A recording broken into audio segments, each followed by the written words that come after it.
listening to the Rugby Coaches Corner podcast with your host, Andy Plymer. Bringing you up-to-date coaching concepts from the world of rugby.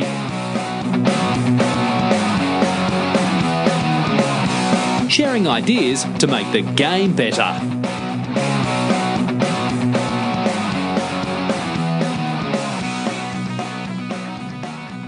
This episode is proudly brought to you by Rugby Analytics. Rugby Analytics helps teams improve.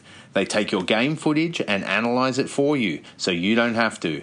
No yearly software subscriptions or expensive hardware needed. No need to spend hours inputting the information or having to use Excel. Rugby creates a player database for you based on the quality of the player's performance. Players and coaches measure their performance week on week on Rugby's platform and watch their clips. And for listeners of the Rugby Coaches Corner podcast, Rugby is offering a 40% discount on analysis for next season. If you're involved in a school, club, semi-professional, professional or union, get in touch. They will help your team improve. Contact coach@rucky.com, coach@ruckie.com to find out more and mention the podcast to get your discount. All right, welcome to episode 86 of the Rugby Coaches Corner podcast. I'm your host, Andy Plymer, and joining me today is Eddie Jones. Eddie is the head coach of England. He has also coached Australia, South Africa, Japan, and the Brumbies to success. He needs no introduction, so let's get straight into it. It's a pleasure to have you on the show, Eddie, so welcome. Good on you, Andy. Thanks, Yeah, mate. cheers. So you're in Japan right now? Still in Tokyo. Go back next Monday, mate, to the UK. Things Right. are settling down there now. Yeah, okay. So I bet you're itchy to get stuck in.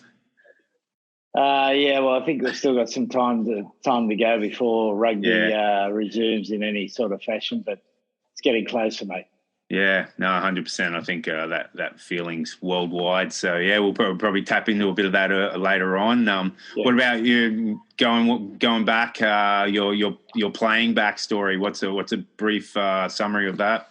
Yeah, no, I was very lucky, mate. I remember being in a primary school, and there was three Aboriginal boys, the three Ellas. So. Yeah.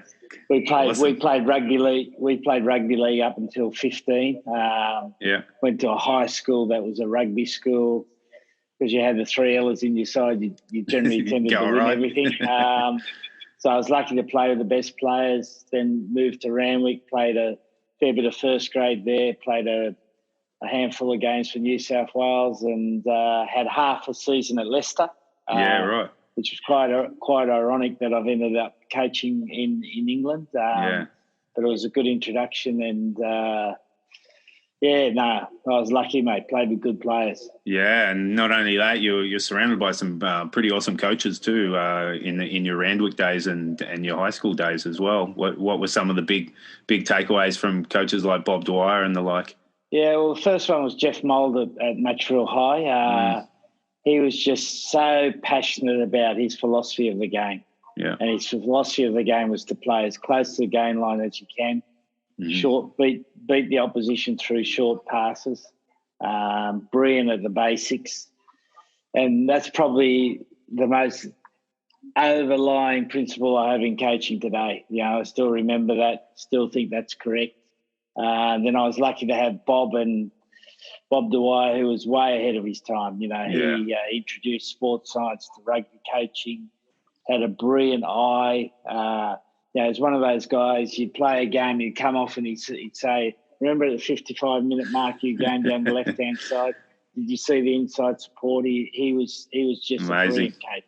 Yeah. And what about your first early days of coaching? How were they, and what were some of the memories of some of the lessons from those times? I was, again, lucky, mate. First major coaching job was at a university in Japan called Tokai University, which is about 40 minutes west of Tokyo. They'd come second last in their league for the last 9 years. I went there and I managed to get them to come second last again. So didn't do a great job. But for a young coach, it was the first job I had. It was the best job I ever had. I had 150 kids. There was one coach. Amazing. They used to have 150 kids trained together. Amazing. So I split them up into 3 groups. So I basically did 6.5 hours, 7 hours of coaching a day. And it was the best way to learn the trade. Yeah, 100%. You would have been totally immersed, and, it's baptism by fire almost. Yeah, no, it was. And then the first big professional job I got was at the Brumbies. So again, I managed to take a team that came second the previous year and managed to get them to 10th. Yeah. And I was like, and it was like jumping in a swimming pool with, floaties on, mate. I wasn't ready for it. And I had to learn pretty quickly, which fortunately I did. And then we changed the whole system of how we played in the next 24 months and became the most successful side in the Southern Hemisphere. Yeah, I just actually finished watching the 2001 final, and just it's just a great story, like a game of 2 halves almost, and just players like Joe Roth, just world class, and then Butch James just going around hunting everyone. It's a great game to watch. Yeah, no, we played exceptionally well. We had a fantastic team, mate. A lot of really good senior players, Kafer, Gregan, Larkin, Roth, Finnegan, Williams. Amazing. Really blessed, mate, really blessed. And those boys, they had a great time. It was the early part of professionalism. We were still pretty wild then. Yeah. So, you still had the old school sort of amateur club drinking, but getting paid to do it and playing together as a group of mates and travelling around the world. It was a great time for us. Yeah, 100%. Well, I just finished reading your autobiography, My Life in Rugby, and a couple of things that jumped out at me, and that one was just how over 20 plus years of coaching, how your coaching style has evolved in time. Do you remember any particular moments or key conversations when you realise, okay, I've got to evolve, I've got to develop? No, it probably happened over a period of time. Again, I've been quite fortunate. I had a great run early, had great teams, great players. Had a bad season with the Wallabies, and then I took a job I shouldn't have taken, which was the Reds, and I coached badly.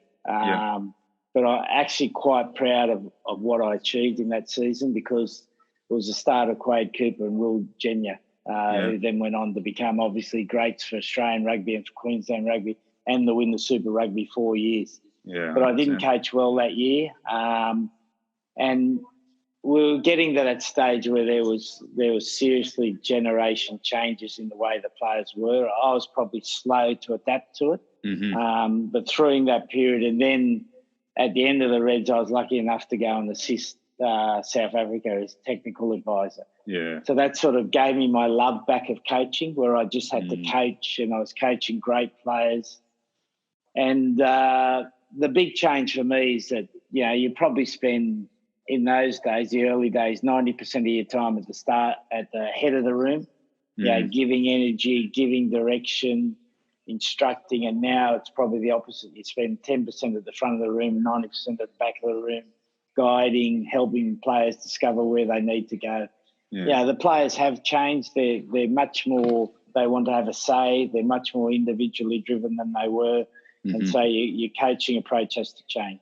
Yeah, no, 100%. It's great advice. And the other name that popped up a lot in your book was Pemby. What can you tell us about him? How important was his role to supporting you, and what's some advice you give to coaches around some of the lessons you learned from him?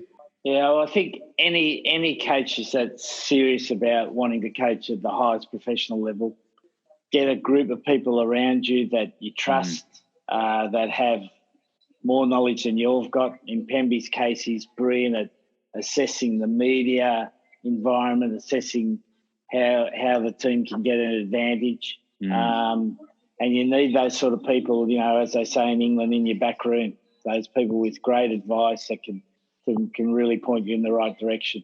Yeah.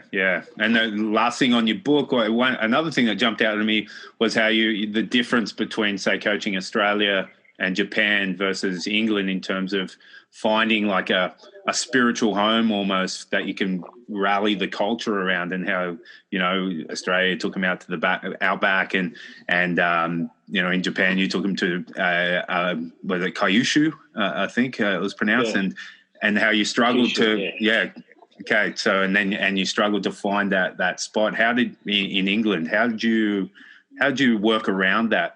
Well, I think, the popular thing to say now, and that I think the Cynic guys made a fortune out of saying that everything's got to have a why. That's not new.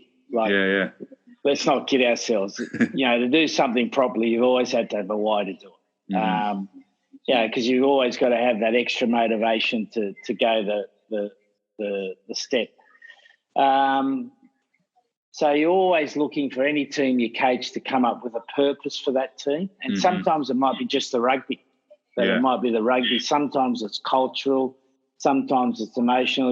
We saw with South Africa in the last World Cup, the timing of everything was brilliant for the country to come together.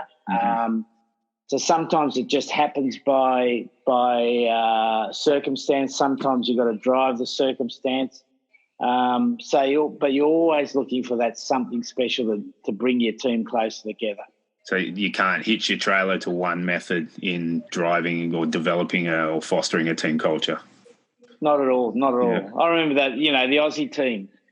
The Aussie team had a great run. They were the best team in the world. We had to rebuild for that 2003 World Cup, and we were struggling a bit, to be honest.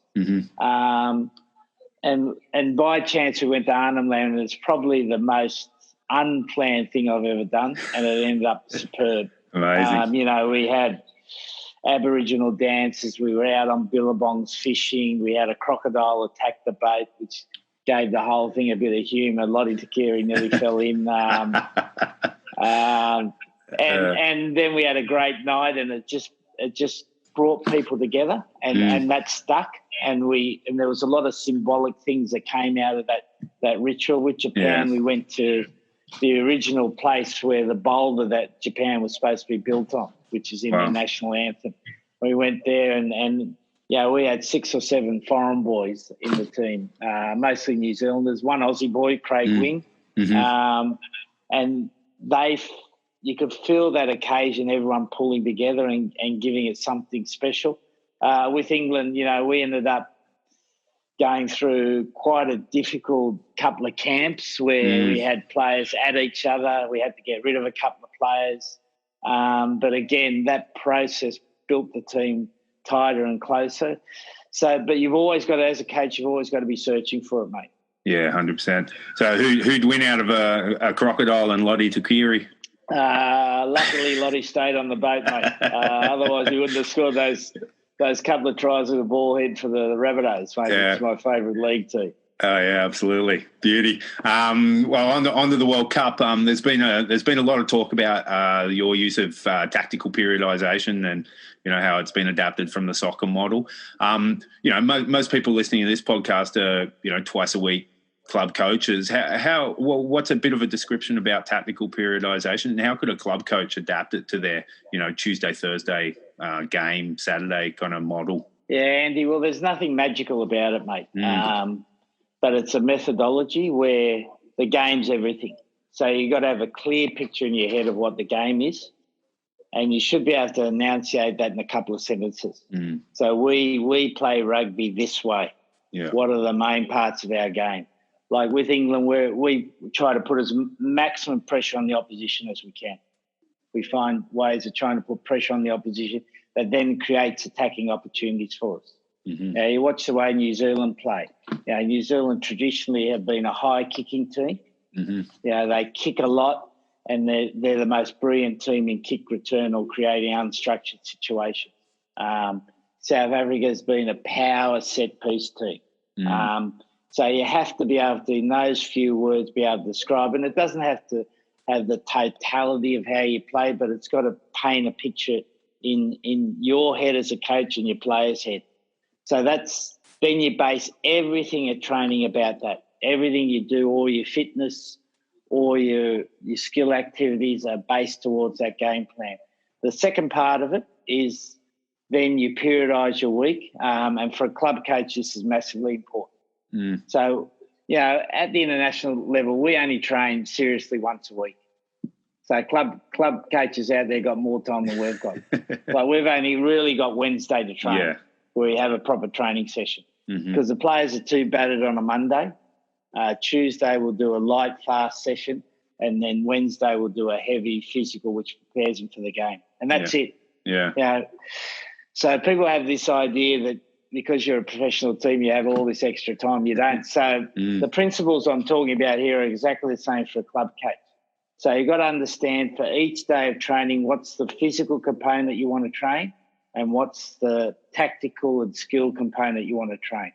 And that doesn't have to be the whole day, but it needs to be most of the day. So for us on a Tuesday, we train fast, full recovery, and we do most of our structured attack. On a Wednesday, it's defence, and you defend well, you get unstructured situations, so it's an unstructured attack. So we practice serving in tennis on a Wednesday and doing our return to serve.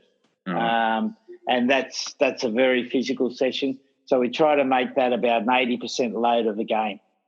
Right.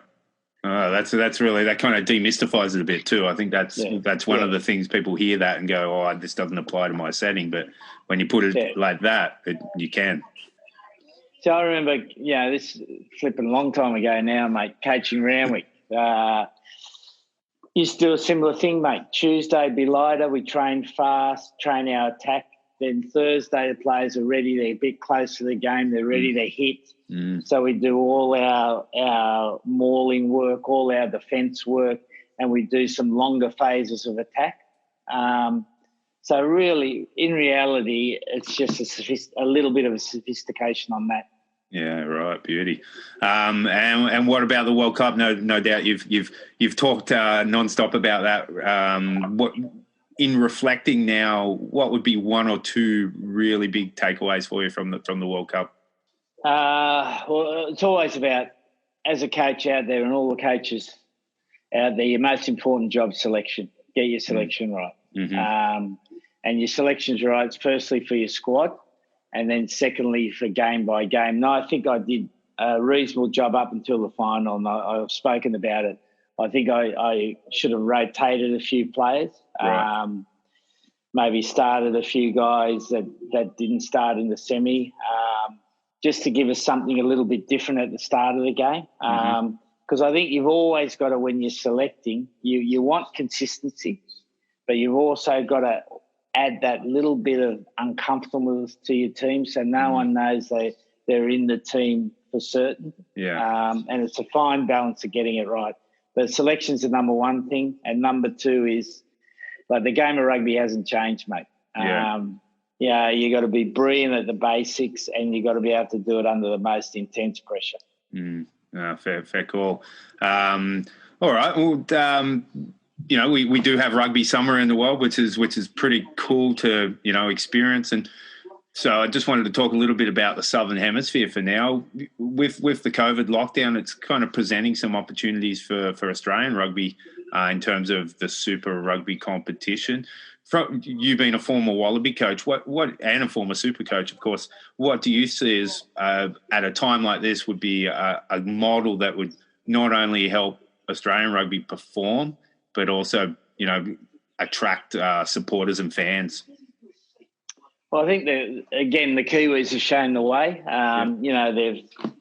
They've got their own interpretation of how they want the game played. They want it faster, so they're using that to develop their general New Zealand game style. And they're also promoting young players, mate. This is an ideal time to promote young players where there is crowds, but you're not playing for like bricks and mortar.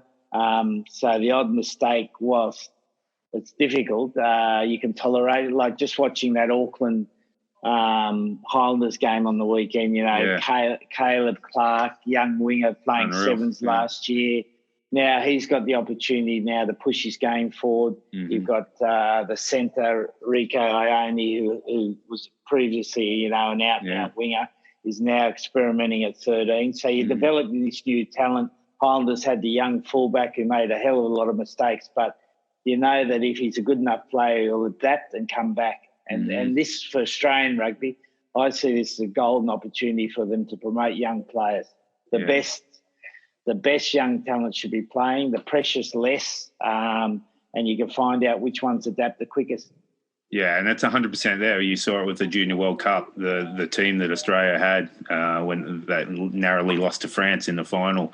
There's that talent is there for sure. Yeah, see, most of that under-20 side, if they're not playing Super Rugby when it starts, what is it this week?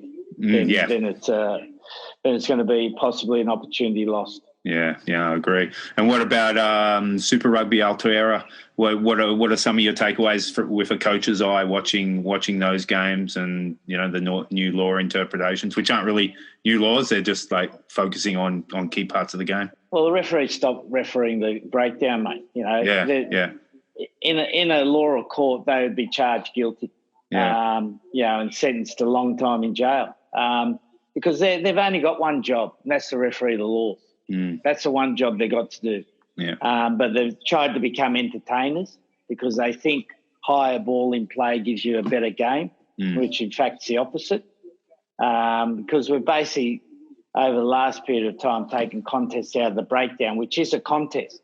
Like the difference between rugby and rugby league is that we're a contest game. 100%. Rugby league's a continuity game. So we've tried to make it into a continuity game, and you need that balance between contest and continuity. So I think what the interpretation of the Kiwis, although I didn't like what I saw on the weekend, I thought the referees eased off because they succumbed to media pressure. Yeah, we've got to keep at it. Get the game cleaner, get the breakdown cleaner, which means the tackler's got to roll away. The supporting player's got to generally, if there's any sign of a contest, got to be in a position on his feet. If he goes off his feet and there's no contest, we'll play on. Use common sense. Yeah. And we've got to give the good contesters at the breakdown the opportunity to contest. So I really like what I saw. No, so we've got to keep it going. Me too, 100%. No, I'd like not only, you know, refs to stick with it, but also commentators to understand what's been attempted here with the law changes, because it's basically, you know, you're protecting the players at the breakdown, but also rewarding attacking play and turnover of possession. Yeah. Because what will come out of this, Andy, is that if they get the balance right, then we'll end up getting some really quick ball at the ruck. And if we get quick ball at the ruck, then we get some fatigue in the game. If we get some fatigue in the game, we get more space, and then we'll see a better attacking game. And the defending sides will still be able to defend well. Yeah. If you've got like in the old times, a George Smith, or now you got a Tom Curry or a Sam Kane, those guys, if there's space on that breakdown, they'll be in there and they'll be given an opportunity to win the ball. Yeah, without having their career cut short as well. Yeah. 100%. Cool. All right, what about you as a coach? What's your favourite part of the game to coach? And if someone was to come along and watch it, what would the session look like if you're prepping for a game? I think one of the most important things for coaches, and particularly the young coaches out there, be a generalist. Don't be a specialist. Yeah. Coach the whole game. You got to know the whole game, because our game's not segmented. There's not one part of the game. It's all put together. So know the game. I've always liked coaching attack from my background at Randwick and at Matchville High with Jeff Moll, as I've spoken about. So I like our sides to play flat and fast on the game line. You know, I like to keep the opposition driving the opposition back.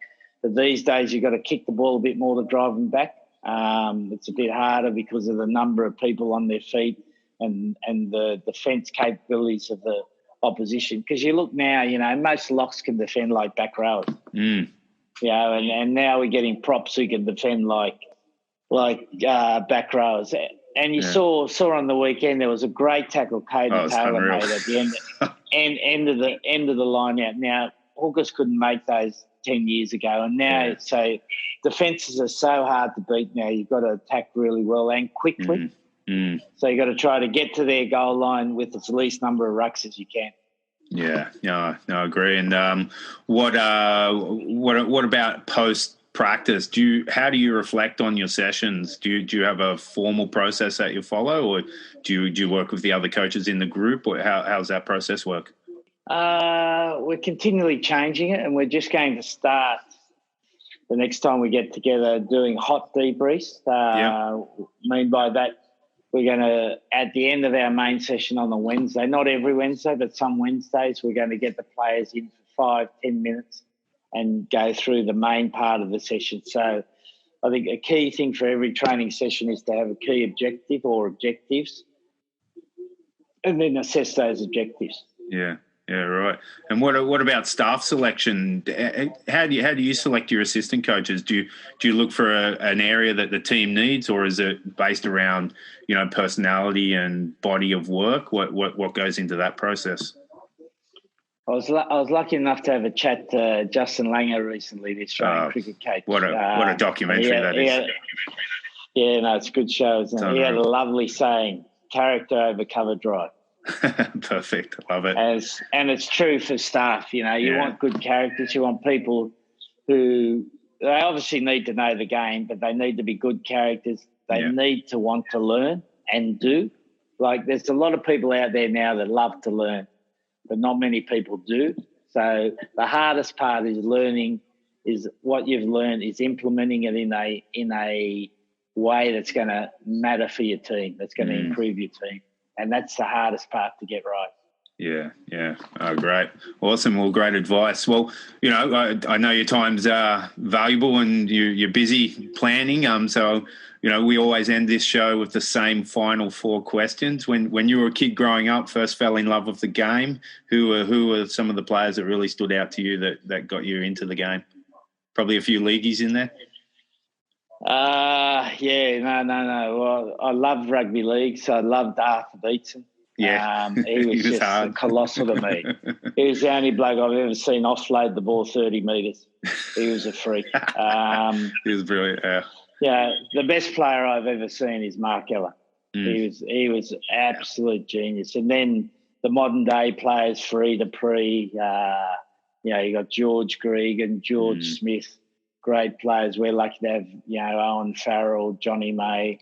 So I've been lucky to be involved with a number of good players. Yeah. Well, that was going to be my second question. Who are some of the players now, outside of England on the international circuit that you enjoy how they play? I like how that Mwanga plays for the Crusaders. I think he moves really well. I like how he sometimes comes into the line late and attacks. And it'll be interesting to see how he develops, because he's going to have to probably change his game a little bit to be a consistent 10 at international level. But if he can do that, he could be a really good player. The French 10's a good player. Intermac, tough little bloke. Yeah, tackles, likes to make his tackles. Good spotter in defence, comes out of the line. Yeah, and has created a pretty handy kicking game. And they've got a great little 9 too. Absolutely. Yeah. So they're quite blessed at the moment. No, they're looking great. If they can keep the other pieces of their game together, I think that's shaping up well. And what about coaches? Who's a high profile coach that you've got a lot of respect for, and you like what they do and how they operate? Well, I think over the last period of time, Steve Hansen's been incredible, mate. He changed the team from an 80% winning team to a 90% winning team. They played some unbelievable rugby. If you look at that quarterfinal against Ireland, if anyone's bored, watch that quarterfinal against Ireland. They were absolutely brilliant. So he coached since the early Super Rugby. He was at the Crusaders when I was at the Brumbies. So he's had a great innings. Graham Henry before him was also a defensively brilliant tactical coach. The best selector of players I've ever seen is Jake White at South Africa. Oh, right. Brilliant excellent, selector. Brilliant selector. And then in rugby league, you got Bellamy, you've got Ricky Stewart, who are all great coaches. Yeah, great. And Justin Langer, of course, in cricket. Yeah. Yeah, 100%. And last question, who's someone who's maybe doesn't have the profile of those players but is doing really good work, behind the scenes and deserves some recognition for their coaching? Well, I think any club coach, mate. Yeah. Club coaches, and people can never underestimate the value that they bring. How many kids are out there that their introduction to rugby at whatever age, if it's a positive introduction, they keep playing rugby. If it's a negative introduction, they say to mum and dad, I don't want to go to training. Yeah. You know, so every club coach is the jewel in the crown for rugby. And, you know, as I said, there's no difference coaching at a club level than is international level. The process of coaching a team's still the same. You've got a certain amount of time. No one has enough time. No. What the skill is being able to use the time you've got productively to make your team better. Bob Dwyer used to have a great saying, if you can't improve a team in a week, you can't coach. And he's 100% right. It's pretty good. And I'd never argue with Bob. No way. I've never met him, but I wouldn't either. Cool. All right, Eddie. Well, it's been awesome having you on the show. It's been a great chat, and you know, thanks for giving up your time. And you know, hope the transition back to England goes well, and look forward to seeing your team progress, and you know, hopefully we get some Northern Hemisphere rugby soon. Thanks, Andy. And it's a pleasure to be on, and all the listeners out there. I hope you've learned one thing today. If you haven't, ask Andy for his money back. Cool. Thanks, Eddie. Cheers, mate. This episode is proudly brought to you by Rugby Analytics. Rugby Analytics helps teams improve. They take your game footage and analyse it for you, so you don't have to. No yearly software subscriptions or expensive hardware needed. No need to spend hours inputting the information or having to use Excel. Rucky creates a player database for you based on the quality of the player's performance. Players and coaches measure their performance week on week on Rucky's platform and watch their clips. And for listeners of the Rugby Coaches Corner podcast, Rucky is offering a 40% discount on analysis for next season. If you're involved in a school, club, semi-professional, professional or union, get in touch. They will help your team improve. Contact coach@rucky.com. coach@ruckie.com to find out more and mention the podcast to get your discount.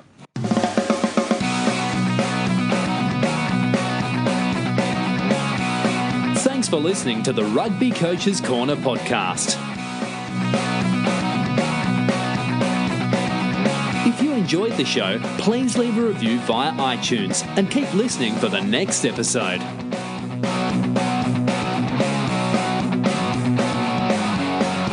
You can also follow us via Twitter at RugbyCoachesCNR or via the website therugbycoachescorner.com. Until next time, keep sharing ideas to make the game better.